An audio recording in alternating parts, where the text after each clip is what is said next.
Good morning, Dan. It's good to see you. How are you and your family doing during this time? We're doing okay. We're hanging in there. It is, certainly trying, troubling, challenging. But I think it's been also nice to spend so much time together and enjoy each other's company. And there are always silver linings, so we're trying to look for them. Yeah, yeah, yeah, us too. This is such an epic time for our country, and I mean, we're seeing the disparities just right out in front of us, especially race and class and immigrant status, and so it's very relevant to what we're going to talk about today. Um, I'm just curious, like, what are you thinking as you're watching some of the things that you're seeing, racism and policing and the protests, disparities around COVID? Uh, just before we jump into your research, just curious what you're noticing. Yeah, it's a good question. I think part of the challenge of doing research on this type of stuff is that you realize the layers of complexity. So from a researcher's perspective, it's been hard to engage, kind of in a moment reaction, because I'm constantly thinking of all the complexities that are part of both this system and the people that are engaged in the system. So it's hard. I think all of the things that you said, right, are so true. Yet being in the midst of writing a book on accountability, trust, and policing, I don't necessarily find myself in a position where I can still make an educated comment around certain things. I'm not in other people's skin. I don't know how other people feel. But clearly, these are issues that we need to address, and these are issues that we need to face head on to figure out how to make them work better. Yeah, yeah. What drew you to studying trust? And specifically in law enforcement, but trust in general. It's an interesting thing to think about as somebody in public administration. There's often a default in public administration to think about economic exchanges, and individual kind of interest, and how people navigate those drivers or those motivating factors. And for me, it has never been about either that self-interest or any of those economic models, right? The economic models for me just don't fit. And I think, we all exchange things with each other. And I think about, how I exchange with colleagues and how I exchange with friends and loved ones. And trust is something that we exchange with people, right? You have certain expectations that someone's going to behave in a certain way, and you trust that they will behave in that way. So for me, learning how that works, it's some of the most fundamental parts of our society, policing certainly being one of them, justice certainly being one of them, and understanding that at a deeper level. I think that's really important.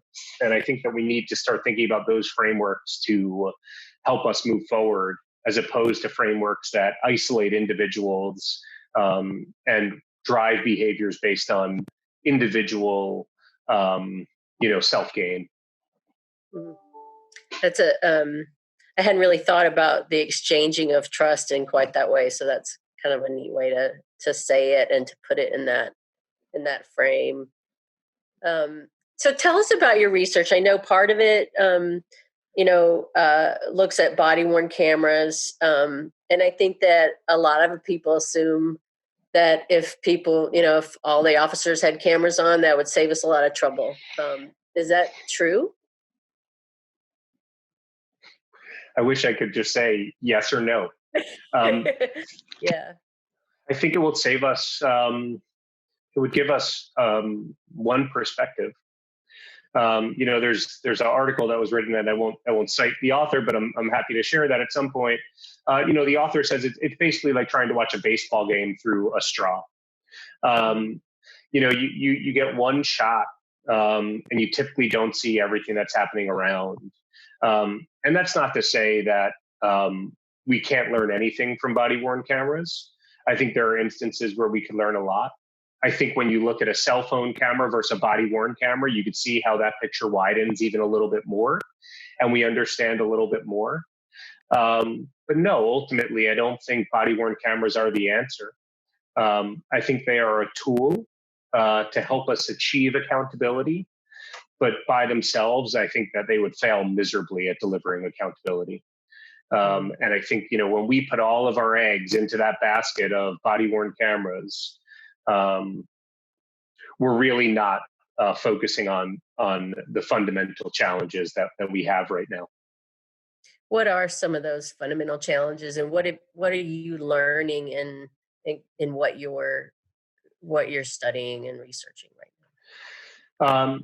Without getting into kind of too specific detail about the research itself, but what we're learning is that trust drives behavior, right? And we know this, right? This isn't my findings. People have been talking about how trust drives behavior for a long time. In this particular case, I want you to think about, how vulnerable you're willing to be with someone that you trust, right? And, from the perspective of, a police officer or from a police chief, by sharing negative footage, right, they're putting themselves in a vulnerable position. Now, whether or not they should do that is a different question, right? Maybe they should always do that, and that's just part of the job. But that's hard to do regardless. So for me, fundamentally, if there's a trusting relationship between individuals or groups of individuals, they're much more willing to put themselves in vulnerable, uncomfortable situations. And possibly say, look, we're having a hard time with this, right? This is tough. We're trying, but we're not doing well.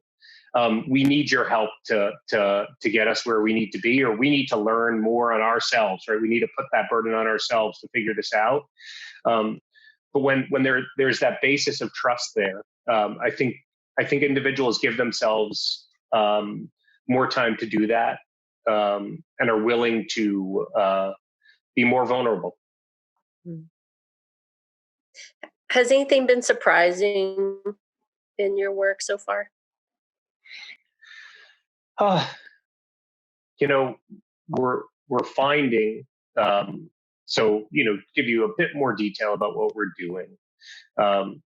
We're basically looking at when individuals, so when community members, residents have the expectation that they're going to see body-worn camera footage, and we're looking at when police chiefs are willing to disclose that body-worn camera footage.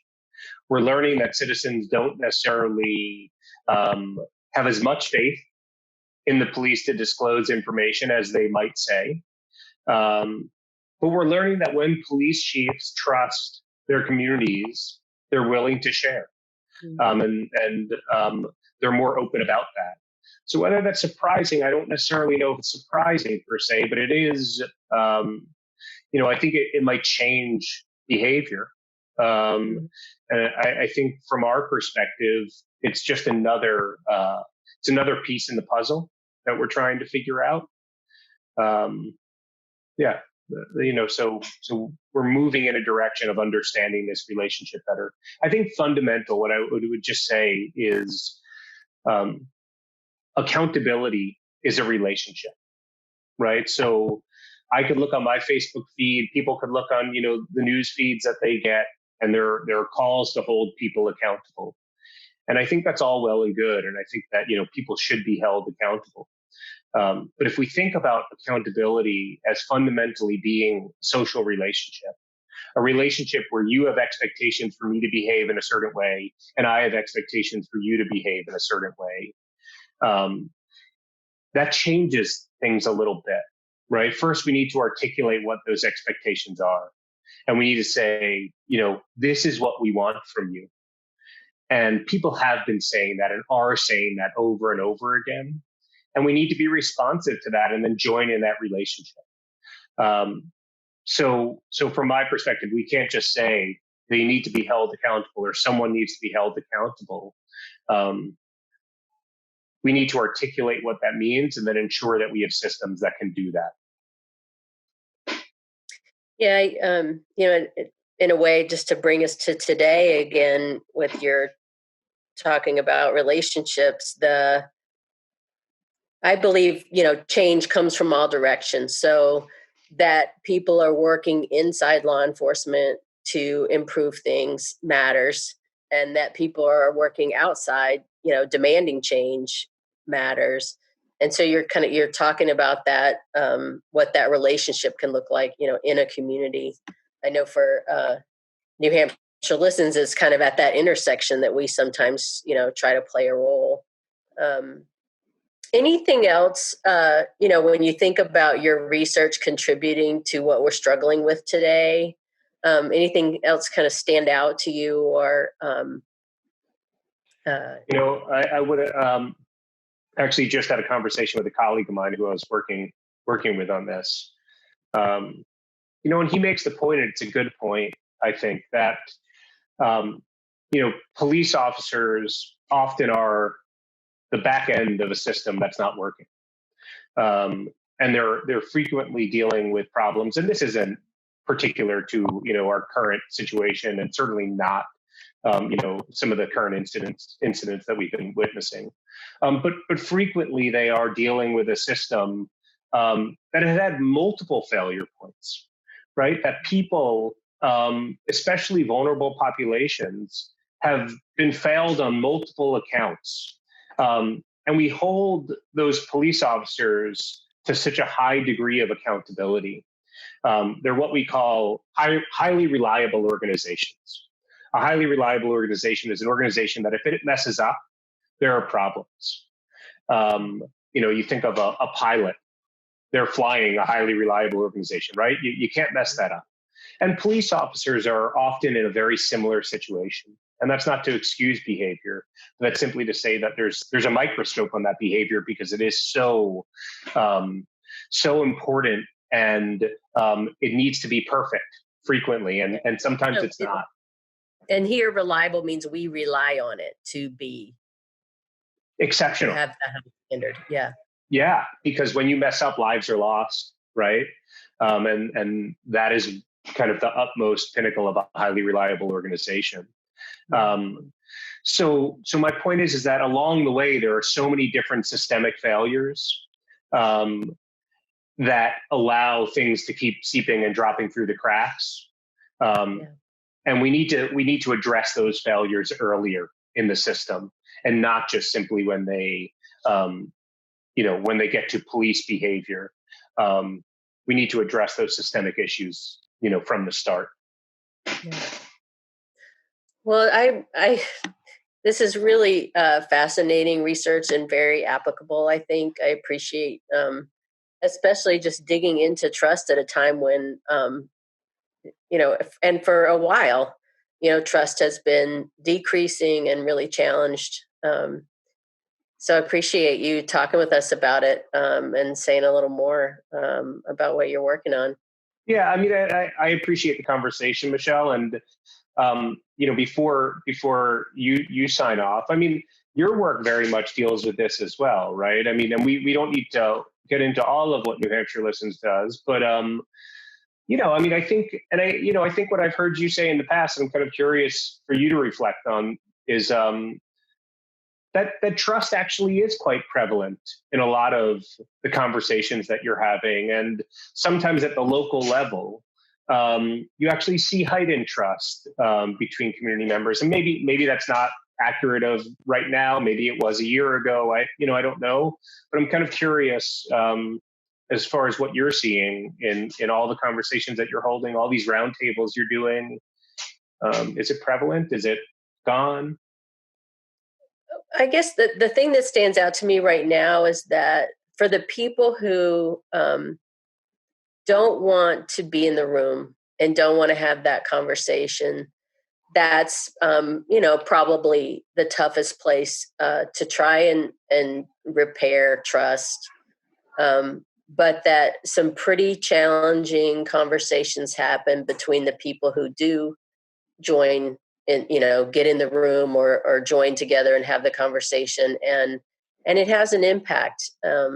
And for me, I think fundamentally, people need to hear each other's stories, to mitigate bias, to humanize each other, just to be able to understand, why we have, very different perspectives. Um, and I think that's fundamentally the work for us to do, is just to get as many people in the room together to have a conversation. I'll just say, for right now, a lot of young people are out. And there also, it feels like there's some generational differences, around, who's ready for a conversation. And I hope that, police and young people in particular can get together, in as many places as possible and start talking about, what needs to change and what people's experiences are, so they hear each other. Yeah, it's a really great point. Um, and I guess what I would kind of say is there's no shortcut to this, right? There's no shortcut to building trust with people. It takes time. It takes being vulnerable. It takes, learning from others' experiences and understanding others' perspectives. It takes empathy, and all of these things take time. And you can't really just short circuit that and hope that something happens. So I think, very much the work that you guys are doing, I think, helps to build that trust. And I think communities are lucky to have you guys doing that. Yeah. Thanks, Dan. Well, thank you for your research. This is great. It's great to talk about, and keep it going. We'll have to hear an update. Looking forward to the book. Cool. Thanks for the conversation. All right. Take care. See ya.